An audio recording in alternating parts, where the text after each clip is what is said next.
Olá, bem-vindos e bem-vindas a esse nosso encontro, pensando o mundo pós-pandemia na educação. Como nós estamos acompanhando, o Brasil está num momento complexo, porque a pandemia se espalhou em todo o país, iguais de seu desenvolvimento. Ao mesmo tempo, o nosso patamar, o patamar da média móvel semanal de óbitos é elevado, estamos em torno de 1.000 óbitos por dia, ou pouco mais, o que tem motivado a preocupação dos especialistas de que a pandemia permaneça por muito tempo entre nós. A educação sofreu fortemente com a pandemia. Não houve tempo de planejamento, como a gente sabe, né? No meio de março, de repente, de um fim de semana para um início da semana, fechamos todas as escolas corretamente, eram para ser fechadas, como o mundo inteiro fez. E desde então a gente pensa muito como retomar as aulas, né? Houve muitas atividades ao longo desse tempo, a gente queria fazer aqui uma homenagem aos professores e professoras, né? Eles enfrentaram muitas dificuldades, dedicaram muitos esforços, se empenharam, lutaram com técnicas desconhecidas, conquistaram domínios técnicos, né? Mas também houve um processo de esgotamento muito significativo. Lembrar que na educação básica, mais de 80% dos docentes são mulheres. E o Brasil, como vários países do mundo, tem uma cultura muito desigual no que diz respeito às responsabilidades domésticas. As mulheres têm esse encargo como se fosse um dom natural e não uma divisão social que pode ser transformada.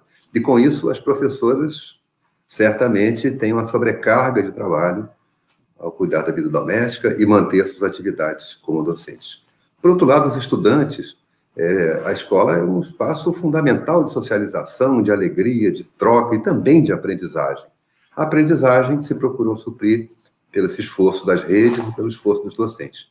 Mas a convivência, a alegria de estar junto, isso faz muita falta para muita gente. E para outros, inclusive, a alimentação escolar faz muita falta.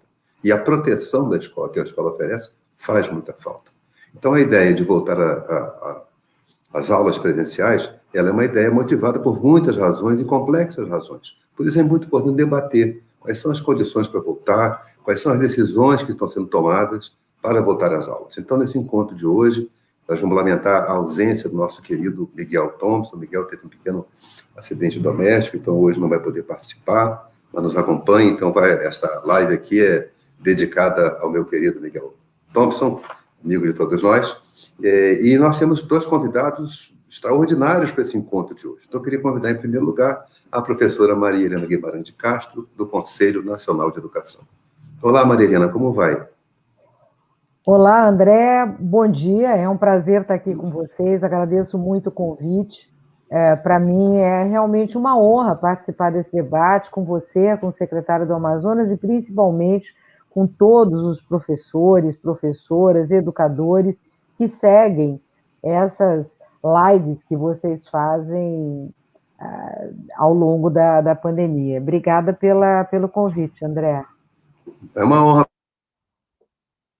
nós com esforço no Conselho Nacional de Educação para não deixar a educação brasileira sem interlocução, né? Acho que o Conselho teve um papel fundamental de gerar um processo de interlocução com os secretários estaduais, municipais, com os conselhos estaduais e municipais, de tal maneira que atravessar a pandemia com o diálogo que vocês propiciaram foi fundamental e acho que mudou para muitos nossos estudantes a realidade que a gente ia viver caso não tivesse essa presença, essa orientação e esse diálogo. Então, eu queria agradecer muito esse papel que o Conselho desempenhou com muita coragem, com muita tranquilidade também, porque submeteu ao debate público os seus argumentos, acolheu contra-argumentos, soube, portanto, fazer um debate democrático num momento tão essencial para o país.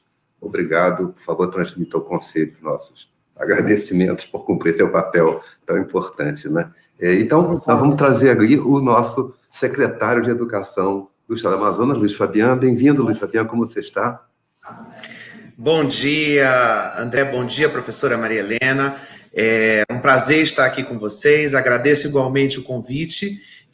Vai ser uma honra para a gente aqui do Amazonas compartilhar um pouquinho do que a gente está fazendo aqui nesse retorno às nossas atividades presenciais, um pouco antes do resto do Brasil, porque nós fomos assolados com a pandemia também um pouco antes dos demais estados, né? Então, o fato de nós termos vivido esse cenário quase que hediondo no nosso estado antes do resto do país, fez com que nós saíssemos dele também um pouco antes do resto do país e compartilhar as dores que a gente tem sentido, mas também as vitórias que nós temos conseguido alcançar nesse plano de retorno às aulas presenciais vai ser um grande prazer e nos deixa muito felizes. Muito obrigado. Então, eu queria começar uma coisa que é fundamental. Vocês estão, né? Maria Helena, eu sei do seu esforço, tenho visto você aparecer em vários debates, aparece no jornal. Então, a primeira pergunta é mais pessoal, é mais afetiva, porque também sem afeto a educação não anda. Né? Maria Helena, como é que você está? Está trabalhando muito? Como você está vivendo esses dias tão difíceis e tão singulares para todos nós? Né? Bem, André, olha só, como eu fui relatora desse parecer 11, né? O parecer agora, o último parecer do Conselho, e fui relatora junto com o Eduardo Deschamps, do parecer 5, né? Foram os dois pareceres assim que procuraram ajudar com orientações para os sistemas de ensino, para os conselhos estaduais, municipais, para as escolas, enfim. Com isso, eu estou trabalhando excessivamente, eu quero dizer que muito mais do que eu deveria, né? Eu estou trabalhando muito, principalmente com as atividades do Conselho Nacional de Educação, mas trabalhando muito em fóruns de debate, com o Ministério Público, Fórum Ampliado dos Conselhos, CONSED, Undime, secretarias municipais e estaduais de educação, tenho trabalhado demais. Além disso, eu sou presidente da ABAV, que é a Associação Brasileira de Avaliação Educacional, e nós estamos também programando alguns webinários a partir de setembro, que são webinários assim mais técnicos, né, mais para especialistas, com o objetivo de discutir a questão da avaliação no contexto da pandemia, né? Pelo que nós sabemos, o mundo inteiro está revendo as estratégias de avaliação. O PISA foi adiado, ele está sendo analisado profundamente.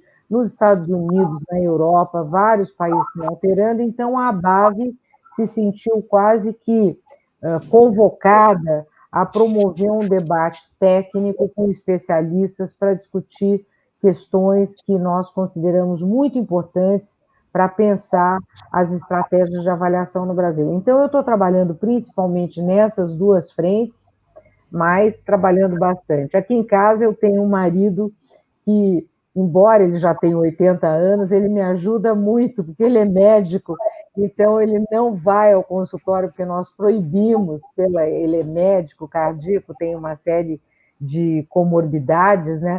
Ele foi proibido de sair de casa, então ele ajuda em tudo aqui de casa, por sorte. Então as coisas aqui em casa, assim, eu trabalho o tempo todo no computador e ele, que é médico, digamos, está com uma vida mais de afazeres domésticos, tomando conta da outra parte. Fizemos uma boa divisão de trabalho, viu, André? Aqui. Que bom, que bom. Assim vai. E, Luiz, como você está, Luiz? Você está o seu cotidiano bem? Porque, de fato, maio foi terrível em Manaus, né? A gente acompanhou com muita apreensão. Maio foi terrível. E agora o desdobramento para o interior do estado, as áreas indígenas. Felizmente, ontem o Congresso derrubou o veto que impedia o correto e necessário atendimento aos povos indígenas durante a pandemia. Parabéns ao Congresso Nacional por sua atitude. Agora, pessoalmente, como você vai, Luiz? Está conseguindo atravessar? Temos passado por uns momentos de grandes desafios, né? Ter vivido esse momento de isolamento social e de quarentena em casa, penso que não foi fácil para ninguém, né? Nos falta uma etiqueta ainda para o teletrabalho, isso nos impõe a necessidade de nós trabalharmos durante mais tempo, né? As pessoas estão ligando para a gente, fazendo reuniões até altas horas, e a gente acaba trocando o dia pela noite, então foi necessário a gente tentar manter uma disciplina realmente para garantir esse retorno. E aqui a gente já está numa fase seguinte, né? Nós já retomamos as nossas atividades, então estou vindo ao trabalho, à secretaria, estou reunindo com toda a equipe, seguindo todos os cuidados necessários de uso de máscara, de afastamento social, de higienização contínua das mãos, uso de álcool em gel.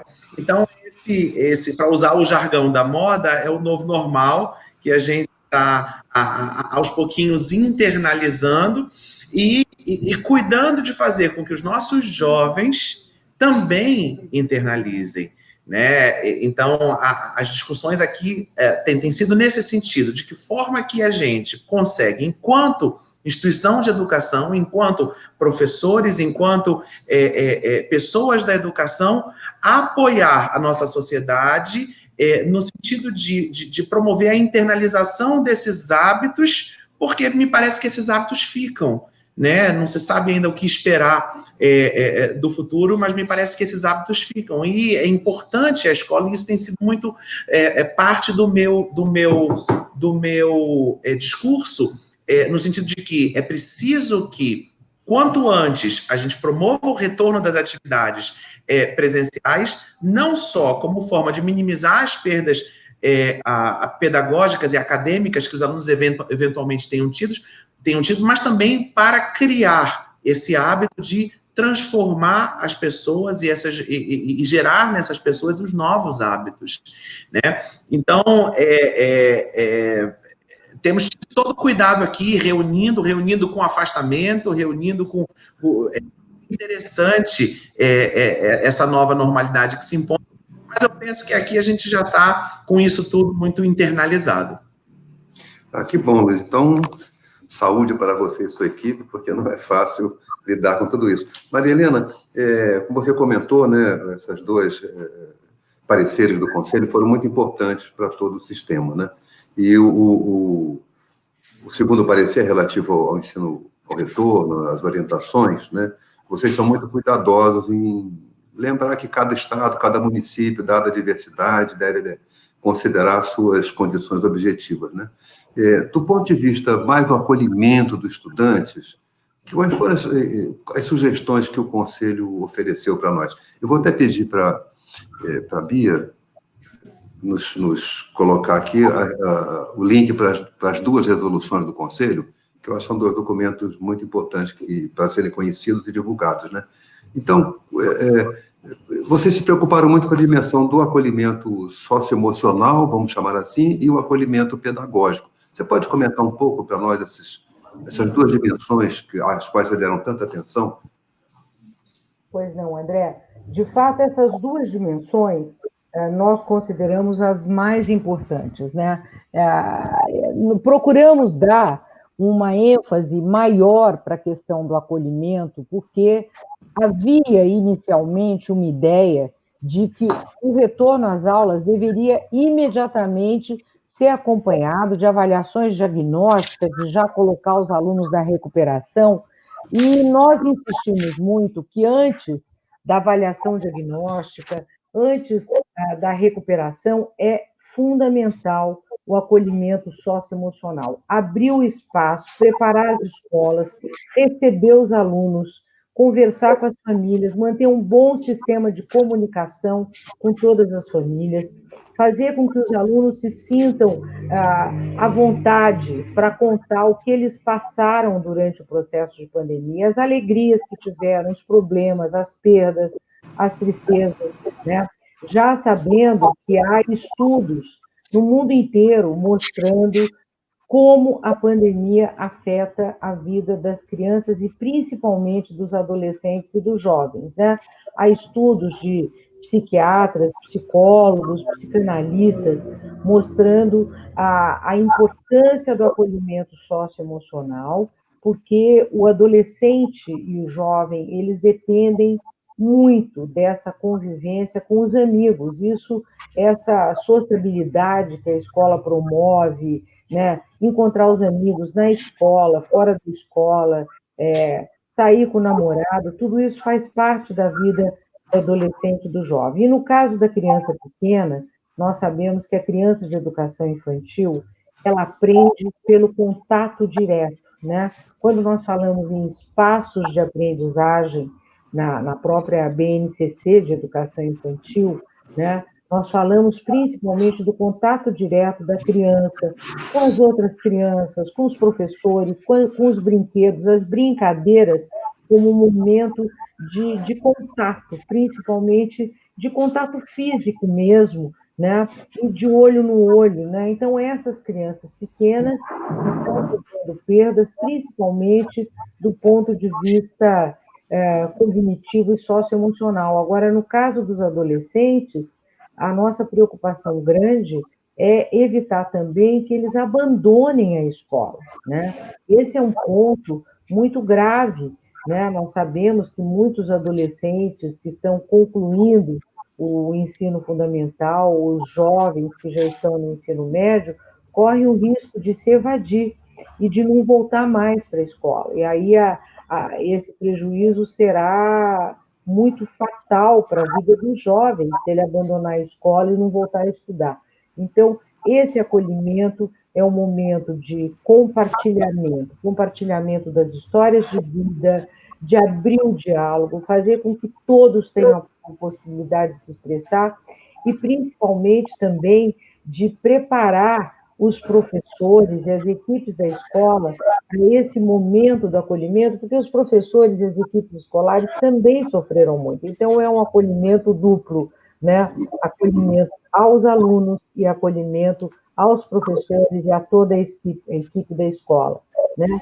Sem prova, sem nota, no primeiro momento, vamos tratar do cuidado das pessoas com a sua vida, com os sofrimentos, com as alegrias, porque muitos estudantes podem ter desenvolvido novas competências. Quer dizer, nós sabemos que eles também aprenderam coisas novas, e nós não sabemos ainda o que eles aprenderam de novo. Então, esse é o objetivo do compartilhamento, no mínimo 15 dias aí de troca de ideias, de sociabilidade. É muito interessante, né, Marilena, porque é relativamente recente essa atenção a essa dimensão socioemocional do estudante, de todos nós, né, como um fator fundamental para a aprendizagem, para o bom clima escolar, né? Então é muito rico que nós possamos responder a essa crise tão dolorosa de uma maneira afetiva, né, e generosa com os nossos estudantes. Luiz, como é que você trabalhou com a sua equipe para refletir sobre essas condições do acolhimento, né, aqui dos professores também, né? O público já começa a nos perguntar como é que está a atenção aos professores, como vocês se prepararam e que providências tomaram nessa direção? André, a decisão para o retorno às atividades presenciais no Amazonas, ela não foi uma decisão que partiu exclusivamente da educação, ou seja, ela foi uma decisão das autoridades de saúde.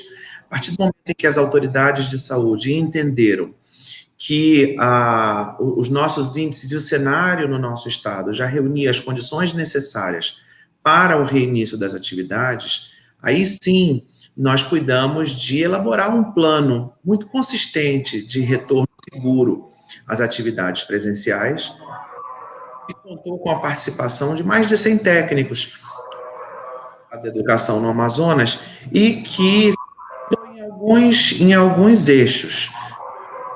Temos um eixo, obviamente,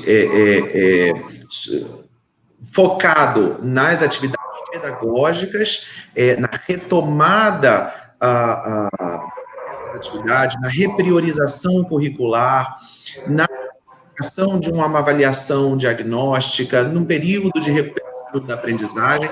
Acho que nenhuma rede vai fugir necessariamente dessa regra, mas de um cuidado também muito voltado para a busca ativa dos nossos alunos. Nós imaginávamos que parte desses nossos alunos não retornariam logo na primeira ou na segunda semanas, em razão de alguns pais ainda se sentirem temerosos em relação a esse retorno. Tivemos um segundo eixo, que foi o eixo focado na atenção à saúde psicossocial, emocional dos nossos alunos. Esse acolhimento de que falava ainda há pouco a Maria Helena. Mas para que nós pudéssemos criar dentro das escolas o ambiente adequado para que a aprendizagem voltasse a acontecer, nós precisávamos também focar na saúde emocional dos nossos professores e demais trabalhadores da educação. Eu tenho dito que aqui que nada, absolutamente nada substitui a atuação do professor em sala de aula. Por mais eficiente que seja a solução de aulas remotas que nós, outro estado, tenha tido, isso não substitui a atividade do professor em sala de aula. E nós precisávamos também focar nesse professor que, tal como nossos alunos, passou por momentos difíceis. Nós tivemos aí professores que ficaram doentes, ou que tiveram familiares que ficaram doentes, talvez familiares que tenham vindo a óbito, talvez familiares que tenham perdido seus empregos em razão da crise econômica que se sucedeu à pandemia, e nós precisávamos oferecer um suporte para esse profissional da educação, no sentido de promover esse acolhimento na escola e prepará-lo para oferecer o mesmo suporte aos nossos alunos. E não tivemos um eixo todo dedicado a isso. E parte das atividades desse eixo inclui, mas não se limita, de profissionais, tanto da área da psicologia, como do serviço social, para fazerem visitas semanais às nossas escolas, promover rodada de conversas com alunos, palestras, no sentido de transmitir ou realizar atividades ou dinâmicas que possam, de alguma forma, fortalecer o nosso aluno no sentido de enfrentar essa nova realidade. Tivemos também um terceiro eixo, que talvez seja o eixo que mais tem interessado a mídia e aos pais de alunos, que são os cuidados com a biossegurança, ou seja, a implementação dos protocolos de saúde dentro das escolas. E como não podia deixar de ser, um quarto eixo voltado para a comunicação. Como comunicar de forma eficaz com os pais de alunos para que eles se sintam preparados para esse retorno. Então, tivemos um plano muito sólido, muito consistente, que se fundamentou nesses quatro eixos e que acho que contribuiu para que os nossos professores se sentissem à vontade para esse retorno. Não só os nossos professores, mas também os nossos pais de alunos e a comunidade escolar, de uma forma geral. Um plano que estabeleceu sérias restrições dentro da escola, mas que também viabilizou uma série de novas ações que nós não vislumbrávamos antes. Então, assim, o pior, acho que isso é muito do que o educador faz. Acho que o educador, por essência, é um otimista. E eu consegui identificar algumas oportunidades que nós tivemos ao longo desse cenário que nós vivemos. Acho que a primeira grande oportunidade foi a mudança da percepção das pessoas em relação às estratégias de educação à distância, ou aulas remotas, ou aulas mediadas por tecnologia.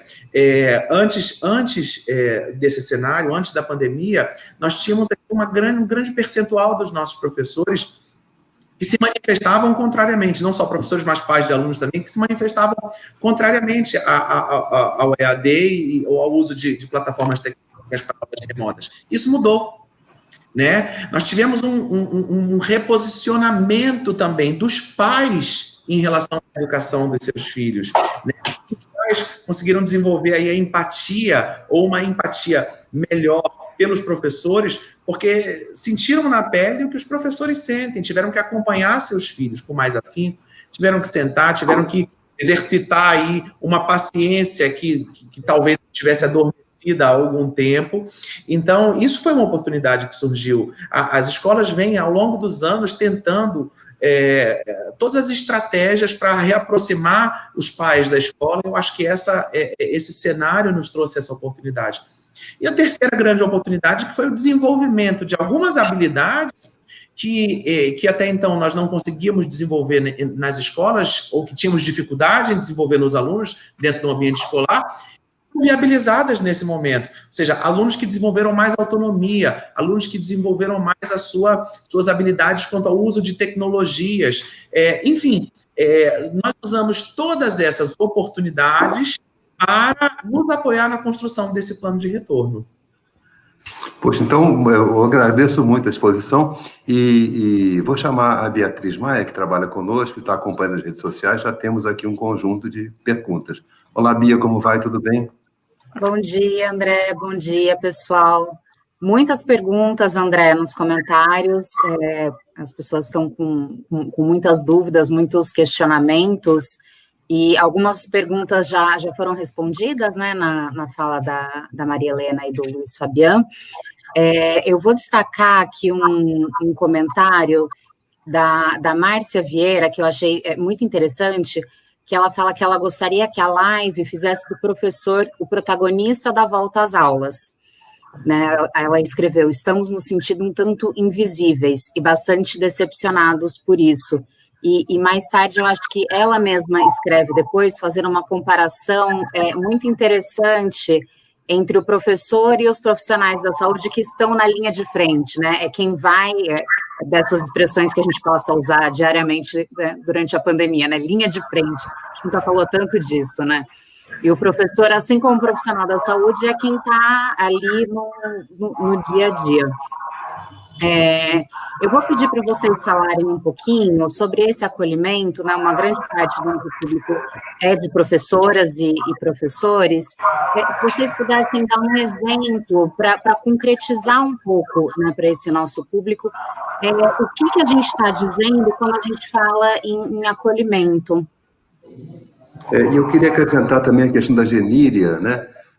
Sobre o plano que o Luiz apresentou, né? Como participar dos professores. Aliás, essa pergunta é boa também para a Maria Helena, porque eu sei que a Maria Helena, pelo Conselho Nacional, na elaboração dos pareceres, também buscou esse diálogo. Então, todos nós somos professores, também ficamos nessa preocupação. Estamos conseguindo conversar com essa magnífica força de trabalho de mais de 2 milhões de pessoas, né? Então, se a Mariana pudesse comentar um pouco como foi esse diálogo do Conselho com os professores, depois o Fabiano, por favor, como foi o diálogo dos professores na elaboração do plano. Sim. Olha só, André, nós procuramos manter um diálogo com professores por meio do CONSED, da Undime, do Fórum Ampliado dos Conselhos de Educação.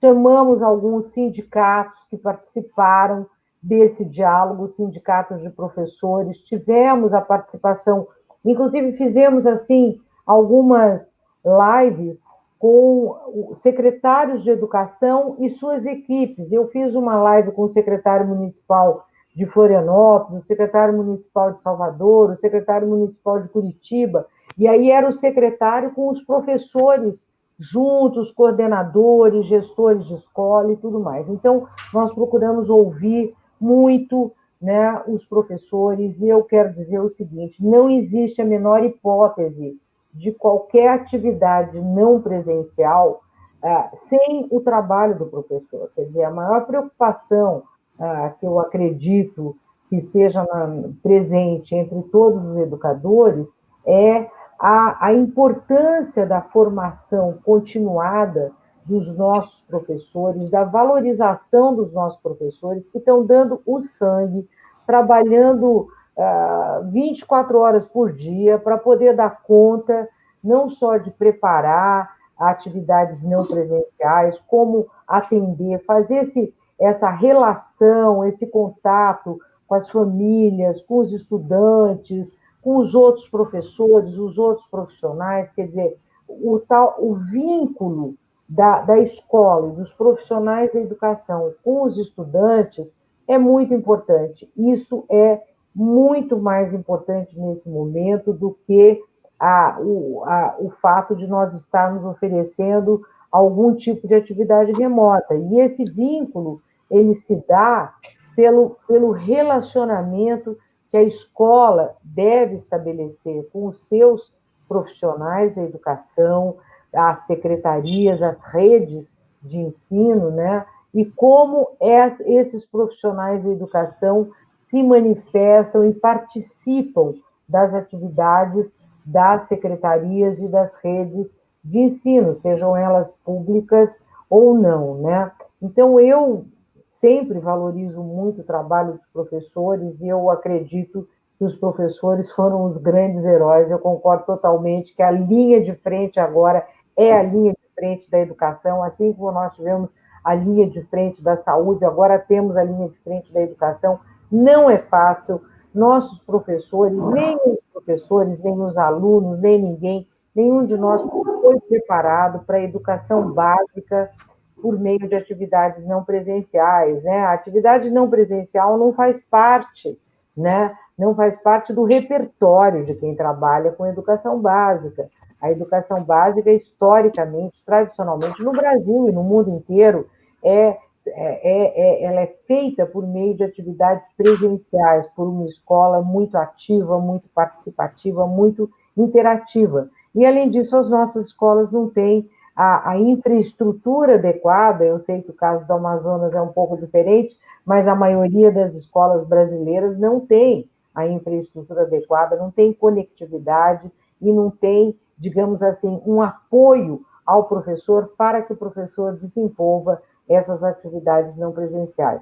Quanto ao acolhimento, eu acredito que todas as escolas, antes de fazer o acolhimento dos alunos, elas devem fazer o acolhimento dos professores, né? Porque, primeiro, muitos professores não podem voltar, né? Que estão no grupo de risco, têm comorbidade e tudo mais. Outros professores que voltam, eles voltam, mas eles precisam ser muito acolhidos pela diretora, pela direção da escola, pela gestão pedagógica da escola, nesse preparo até dos professores que sofreram muito como todos nós, e mais do que isso, os nossos professores não pararam de trabalhar, nenhum minuto. A maioria dos professores nossos, todos, do norte ao sul, trabalharam o tempo todo, fazendo uma mediação com as escolas, uma mediação com os estudantes, mediação com as famílias, indo atrás das famílias, enfim. Eu acredito e quero parabenizar,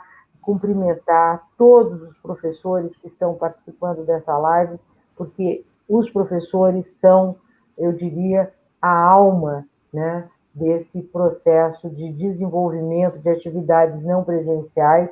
Sem os professores, nós não teríamos conseguido fazer absolutamente nada durante esse período de fechamento de escolas, e é dos professores que nós dependemos agora para o planejamento pedagógico e socioemocional do retorno às aulas presenciais. Então, essa é a minha visão e é isso que está presente nos nossos pareceres. Obrigado, Maria Helena. E nossos colegas professores sintam-se homenageados e agradecidos, né, por nós, por esse esforço todo. Luiz, uma pergunta que apareceu para nós foi como os professores participaram desse planejamento do retorno, e agora, novamente, a Fernanda Carvalho pergunta sobre o planejamento do retorno à educação infantil. Educação infantil é uma responsabilidade municipal, né? Não da sua alçada.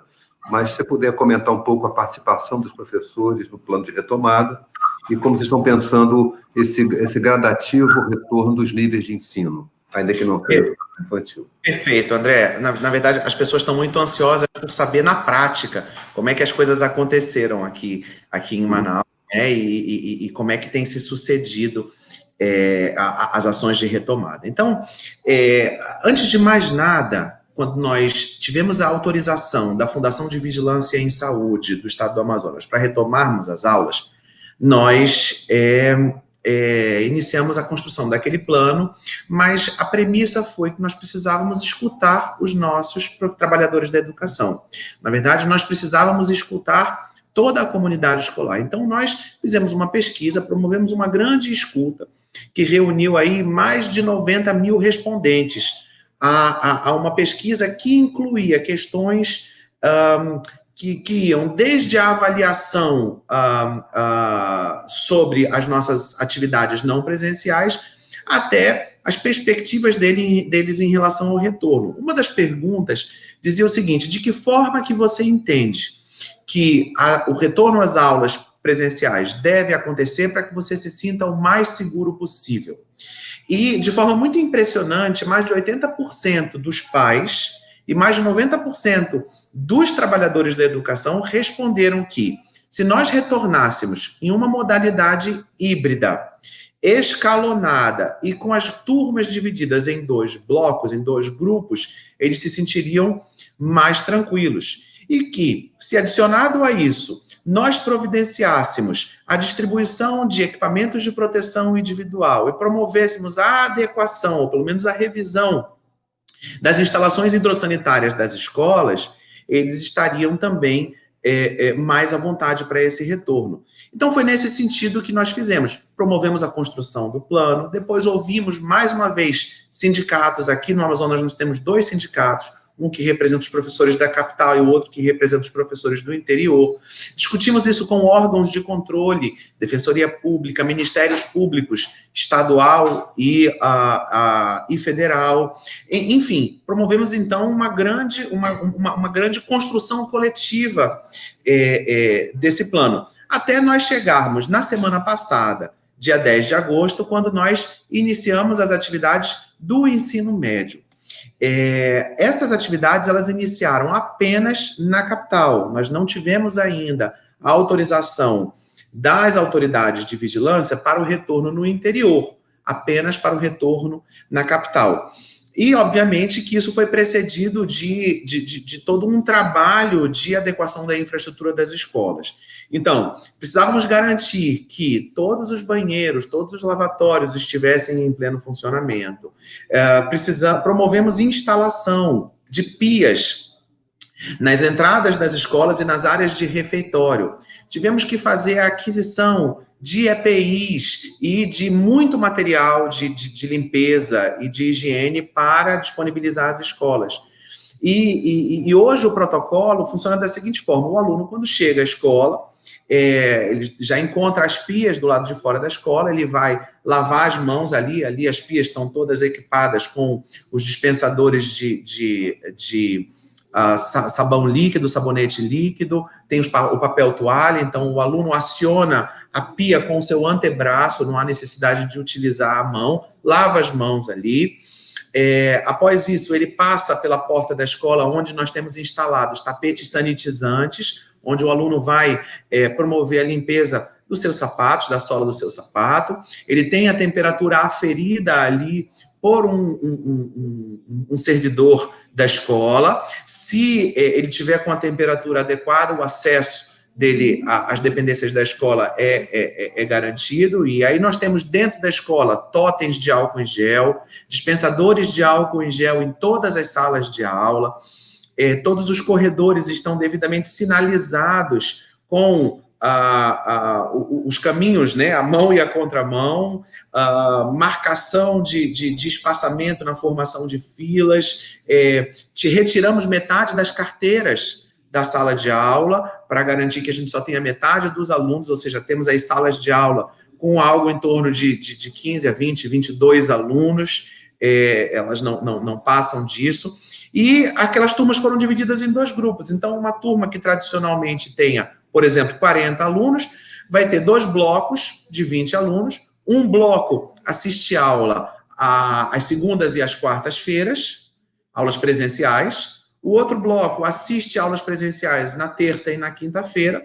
No dia que o bloco, os alunos não estão assistindo aula presencial nas escolas, eles estão em casa assistindo às aulas remotas. E a estratégia de aula remota que nós implantamos no estado do Amazonas foi por meio da transmissão dessas aulas pela TV aberta, digital.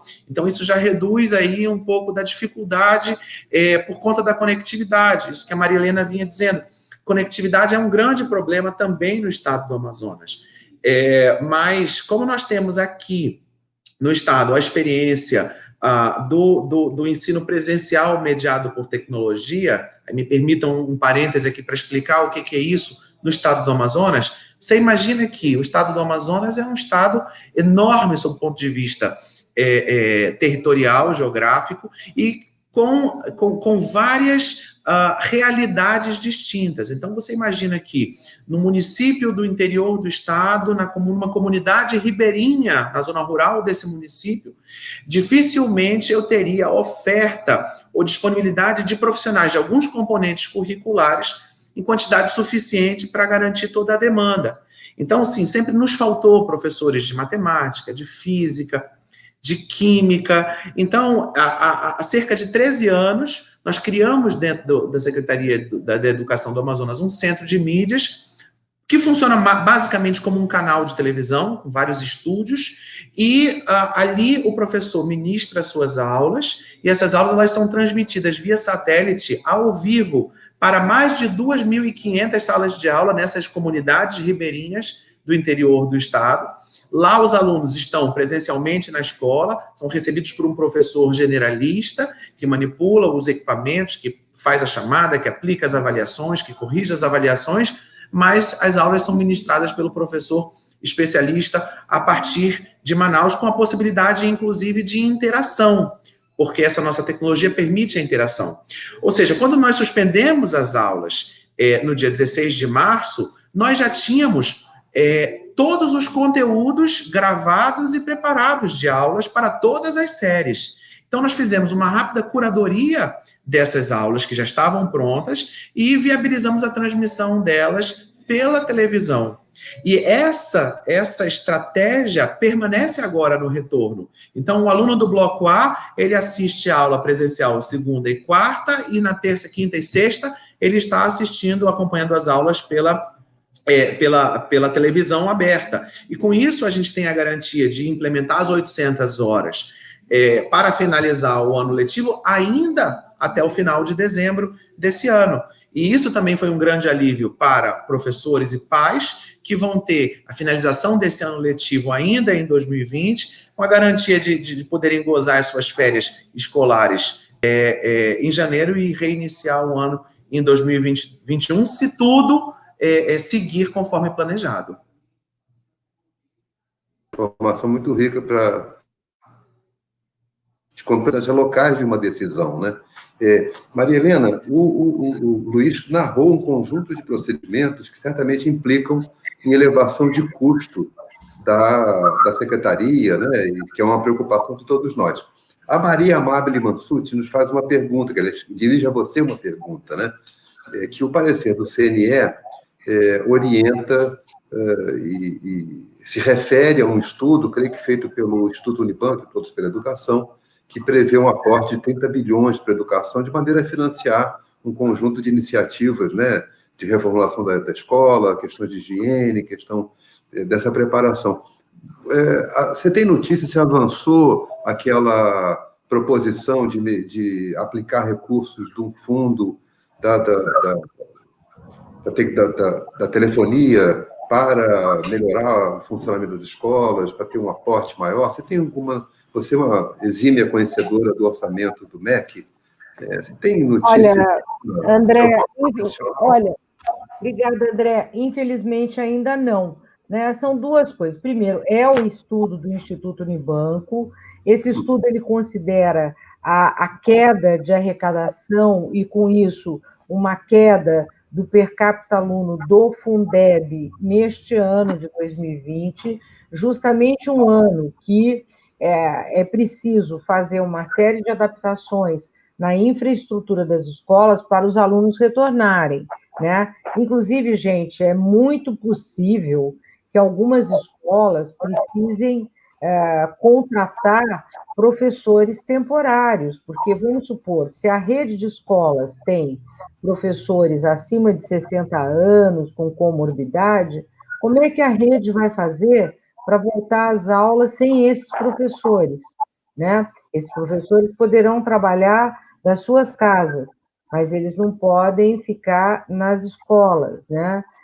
Então, tem um conjunto de fatores, né, principalmente a preparação da infraestrutura das escolas para o retorno às aulas. Eu acho que o secretário Fabian mostrou a quantidade de investimento, tempo e planejamento que o Amazonas dedicou para fazer esse retorno às aulas presenciais. Então, esse é um fator importante, colocar lavatório, arrumar os banheiros, organizar as salas de aulas, garantir a ventilação em todas as salas de aula, enfim, isso com um custo, obviamente.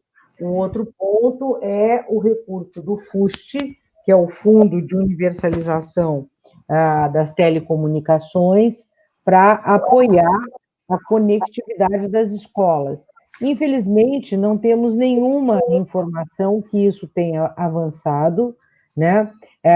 O Conselho Nacional, ao mesmo tempo que ele trabalha mais questões pedagógicas, socioemocionais, nesse processo de retorno, avaliação da educação, coisas desse tipo, o Conselho indica alguns cuidados que são muito importantes no processo de planejamento do retorno às aulas, sempre respeitando a autonomia dos estados, municípios, dos sistemas de ensino nesse processo e as autoridades sanitárias, porque não se pode voltar às aulas sem que as autoridades sanitárias tenham a palavra final sobre as condições de pandemia. Isso é inegociável, né? Só dá para voltar se as autoridades sanitárias realmente entenderem que não tem problema o retorno às aulas, respeitando as condições. Infelizmente, não temos nenhum retorno ainda. Eu vi que o presidente da República vetou ele vetou alguns artigos, um até, eu acho que não era necessário, que era sobre a questão do Enem, porque o Enem já foi marcado no calendário para o final de janeiro com digamos assim, com a aprovação do próprio CONSED. O CONSED, que é o Conselho de Secretários Estaduais de Educação, foi favorável ao Enem no final de janeiro. E a Andifes, que reúne os reitores das universidades federais, disse que a única maneira de ter o SISU para, sei lá, a partir de abril ou de maio, seria fazer o Enem no máximo até o final de janeiro. Então, a data que está prevista para o Enem já está marcada e ela foi feita com o acordo das universidades federais e dos conselhos estaduais. Então, não tinha sentido um artigo do projeto de lei de flexibilização dos dias letivos interferir na data do Enem. Agora, infelizmente, houve veto, eu até entendo a razão do veto, que era aportar mais recursos para os estados e municípios para se prepararem para a volta às aulas. A razão do veto é o limite do teto de gasto, mas eu entendo que é importante aportar recursos para apoiar os estados e municípios a se prepararem para o retorno. Não precisa ser um aporte linear para todos os estados e municípios. Eu acho que as necessidades são muito diferenciadas. Eu sou contra dar igual para todo mundo, eu sou a favor de dar mais para quem tem menos, especialmente numa situação excepcional como essa, né?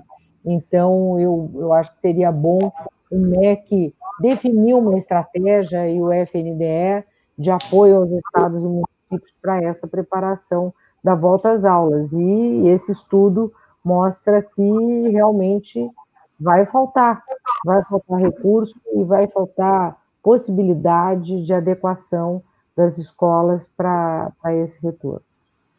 E queria lembrar, Maria Helena, aliás, um trabalho que tem a sua participação muito relevante, o INEP, né, que você ajudou a reformular e elaborar a riqueza de material. O INEP tem informações sobre sala de aula, né, sobre cada escola brasileira, onde tem detalhada. Então, não será por falta de informação que essa decisão será tomada de modo equivocado, né? Ou seja, há informação e ela pode orientar decisões que, de fato, ofereçam mais a quem tem menos e quem mais precisa, né? Então, nós temos para que a base de dados do INEP, tão rica, tão importante, tão relevante para a educação brasileira, seja mobilizada para orientar quem precisa mais e quem merece, quem precisa receber mais, né? Todos merecem. Eu vou chamar aqui a Bia, porque nós estamos chegando ao final e continuam chegando perguntas muito interessantes. Então, pedir a Bia, por favor, para nos trazer essas questões. Tem muita gente aqui nos comentários, muitos professores trazendo a situação das suas escolas, né, contando dos problemas, das dificuldades, dos desafios. Eu queria pedir um pouco para o Luiz, se ele pudesse fazer uma breve avaliação de como foi esse plano, né? A gente conversou um pouco como que o plano foi desenhado, como que ele foi pensado, como que isso está acontecendo, porque a gente tem um país enorme, com escolas muito diferentes, né? Como a Maria Helena falava agora, com necessidades diferentes, que partem de pontos diferentes, e é claro que o plano ele não funciona igual para todo mundo, né? Então, a gente não consegue responder exatamente o que está acontecendo na escola de cada professor, ou propor ou discutir essas soluções individualmente, mas eu queria pedir para você, Luiz, contar um pouco para a gente como que tem funcionado, o que vocês estão readaptando, o que tem dado certo, o que ainda precisa ser melhorado. Perfeito. Na verdade, eu acho que tem três dados que eu gostaria de compartilhar com vocês aqui, que talvez sejam relevantes nessa avaliação. Nós estamos agora na segunda semana após retorno das atividades presenciais. E na primeira semana, nós monitoramos diariamente a frequência, tanto de alunos quanto de professores das escolas. E nós tivemos uma participação de cerca de 60% dos nossos alunos. Ou seja, os alunos, num primeiro momento, não retornaram todos para a escola. Nós sabíamos que a gente tinha que desenvolver um projeto de busca ativa específico para esses nossos alunos, porque é possível que alguns deles tenham se perdido durante esse momento ou durante esse período de atividades não presenciais.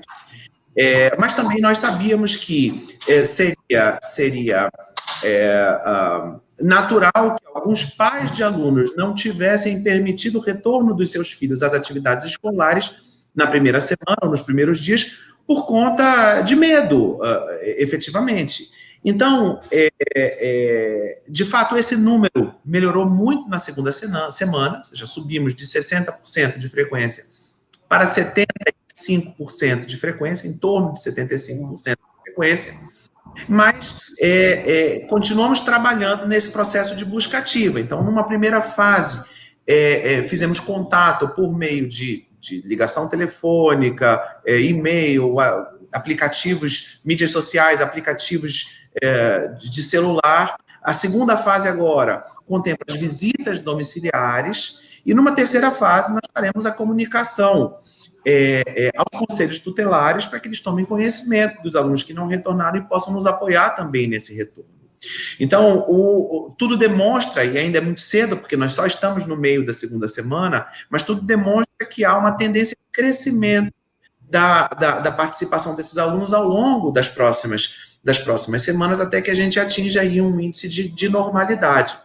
O mesmo acontece em relação aos professores. Uma das perguntas que foi feita era se os professores estavam, em sua maioria, favoráveis ao retorno. Sim, os professores queriam o retorno, mas havia alguns professores que não queriam esse retorno, fosse pela preocupação com a saúde, fosse por oposição efetivamente política à gestão. E a gente foge muito de discutir esse tipo de coisa. Mas nós tivemos, na primeira semana de participação dos professores, 90% de frequência dos professores na escola. Então, isso nos deixou realmente muito felizes e demonstra aquilo que a gente já imaginava. Nós que somos professores, que vimos lá da sala de aula, como nós estávamos ansiosos por esse retorno, como nós estávamos ansiosos por voltar a promover essa troca com os nossos alunos, como os alunos também estavam ansiosos por rever os seus colegas e rever seus professores. Então, nós ficamos muito positivamente surpresos com o retorno maciço desses professores às atividades. O terceiro dado que eu acho que é importante compartilhar aqui com vocês é o seguinte: nós ainda estamos vivendo, muito embora os índices de transmissão no nosso estado tenham se reduzido, estejam estáveis, nós ainda estamos vivendo um processo de transmissão comunitária do vírus. Então, todos nós estamos passíveis de sermos contaminados. E, diariamente, a gente observa em alguma escola alguém que fez o teste rápido, ou um teste ou teste PCR e testou positivo e apresenta o atestado para se afastar. E o protocolo diz exatamente isso, que o professor que tenha sentido sintomas faça o teste.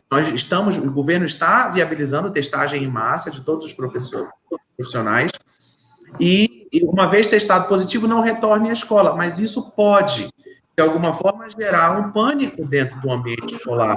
Então, uma série de protocolos se seguem toda vez que há alguém dentro da escola que testou positivo. A gente suspende a aula, faz a sanitização do ambiente, promove a testagem de todos os demais professores da escola para poder retomar a atividade. Ou seja, a gente está vivendo um momento sem precedentes, para o qual nós não tínhamos nos planejado, com todas as dificuldades, inclusive a escassez orçamentária. Nós tivemos que ter aporte orçamentário adicional na Secretaria, e felizmente nós tivemos sorte, conseguimos isso no estado do Amazonas, mas essa talvez não seja a realidade de boa parte dos estados, e principalmente dos municípios, nos municípios onde a escassez orçamentária é ainda maior. Hoje, boa parte dos municípios depende dos recursos do Fundeb para garantir o pagamento da folha de pessoal. Então, da onde retirar recurso para esses investimentos adicionais? Então, no estado do Amazonas, a avaliação que nós temos desse retorno, agora, 10 dias corridos após o reinício das atividades presenciais, é muito positivo.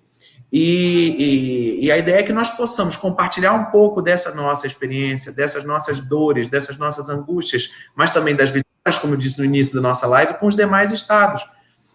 E a gente está disponibilizando todo o material que foi construído com os estados para que esse material possa, de alguma forma, ou referenciar ou servir de apoio na construção desses materiais dos demais estados. Penso que a gente segue firme no segundo ciclo. Semana que vem, na segunda-feira, a gente inicia o ensino fundamental, porque nós só iniciamos o ensino médio na semana passada, e tudo indica que a coisa deve seguir conforme planejada, mas com um olhar muito sensível em relação aos trabalhadores da educação, em relação aos alunos, em relação aos familiares. A gente tem tido que investir muito tempo e muita energia em diálogo, em demonstração de suporte, em, de fato, escutar os anseios dos nossos stakeholders todos, para que eles sintam com o suporte necessário para continuar nesse processo. Obrigado, Luiz. A gente está chegando ao fim, mas eu queria só comentar duas coisas que eu acho que são ricas, né? Uma é a iniciativa do Unicef, que certamente está dialogando com o Amazonas sobre a busca ativa, né? O Unicef desenvolveu um equipamento, um material muito rico, muito detalhado sobre... já antes da pandemia, né? Então, certamente, é um material rico para trazer agora. E parabéns pela busca ativa, porque isso não é comum nas redes, né? A rede, em geral, acha que o aluno é quem está dentro da escola. Quem está fora da escola não é preocupação da rede. E acho que a pandemia também está começando a mostrar que muda um pouco esse perfil de preocupação e de atenção. Não vamos ter mais tempo, eu pedi a Maria Helena para concluir conosco, então, esse encontro de hoje, né? Maria Helena, que desdobramentos você vê, você tem acompanhado o cenário brasileiro e também mundial, que desdobramentos a curto e médio prazo você vê para um país tão diverso, com complexidades tão grandes? Como você avalia que nós vamos avançar? Quer dizer, o Amazonas, por singularidade que o Luiz expôs, parece que encontrou um modo de colocar as coisas começando a funcionar. É muito cedo para ter juízos, e é importante que os cuidados que ele relatou, né, e certamente esses cuidados também acompanham aquele professor, aquele profissional que eventualmente adoeceu na volta à escola, então essa proteção certamente vai além do ambiente estritamente escolar, né? E, Maria Helena, como é que você vê para um país, o Brasil, para frente, em termos de educação? O que fica? Porque muitos colegas nossos, professores, né, e o Luiz tocou nisso, né, ficam temerosos de que a chegada da tecnologia seja um passo para a destituição do lugar do professor, né? Como é que você vê isso? Olha, André, ao contrário, eu acredito que a tecnologia é um recurso muito importante para apoiar e desenvolver o trabalho do professor, né? eu acredito que daqui para frente nós teremos cada vez mais ensino híbrido, mas não é ensino híbrido, não é aluno fora da escola, gente. Ensino híbrido é dentro da escola, de tal modo que o professor possa desenvolver atividades presenciais e atividades não presenciais dentro da escola, alunos organizando projetos de pesquisa, de estudos, com a mediação do professor, orientação do professor. Eu acredito que isso será uma tendência muito forte. E lembro, André, que, olha só, a Unesco, em setembro de 2019, fez uma grande conferência em Paris para discutir a importância da tecnologia e da inteligência artificial para o avanço da educação no mundo, né? E um dos temas que foi apresentado lá no seminário foi mostrar que daqui para frente, o relatório diz o seguinte: olha, em 2030, a maioria dos alunos do mundo e a maioria dos professores deverão estar trabalhando com mediação por tecnologias para apoiar alunos presencialmente, né? A educação vai mudar, o letramento digital é uma necessidade, e a Unesco estimava que isso aconteceria em 2030, no máximo até 2030. Então, eu costumo brincar dizendo, olha só, não foi a tecnologia que trouxe a tal da revolução digital que a Unesco esperava que acontecesse em 2030. Foi um vírus, né? O vírus que nós não sabemos como administrar esse vírus ainda. Parabenizo o secretário do Amazonas pelo trabalho que está fazendo, pelo planejamento excepcional das escolas nesse processo de retorno, mas o vírus é meio estranho, porque ele sofre mutações, vai e volta, já tem países aí vivendo assim. Então, o ensino híbrido é principalmente para apoiar o trabalho dos professores e para desenvolver as aprendizagens. Eu acredito que todos nós vamos aprender com as tecnologias. Eu mesma, que sou uma velha senhora da educação, estou aprendendo, todo dia eu aprendo alguma coisa. E eu acredito que não existe uma boa tecnologia sem o trabalho dos professores. Gente, vamos enfiar na cabeça. É o professor que vai realmente saber usar a tecnologia e vai saber desenvolver boas tecnologias, criar novas tecnologias para apoiar o desenvolvimento das competências, das habilidades, dos objetivos de aprendizagem que são essenciais para todos os nossos alunos. Essa é a minha mensagem. E muito obrigada, mais uma vez. Muito obrigado, Maria Helena. Então, chegamos ao fim. Então, com essa homenagem aos professores, eu queria dedicar a nossa conversa ao Miguel Thompson, nosso professor querido, e destacar uma questão, Maria Helena, que eu acho que todos nós aqui comentamos, mas nem sempre ela é perceptível. Eu queria destacar essa questão, o papel das instituições. Né? A gente viveu um momento aqui que se pretendeu acabar com instituições, desqualificar o Congresso, o STF, e a própria escola, o próprio professor, aquele movimento horroroso, escola sem partido, tentando desqualificar o trabalho do professor. Então, queria lembrar quem está nos acompanhando que nós falamos tanto bem hoje das instituições que funcionam, né? Que se dedicam a cumprir suas funções, né?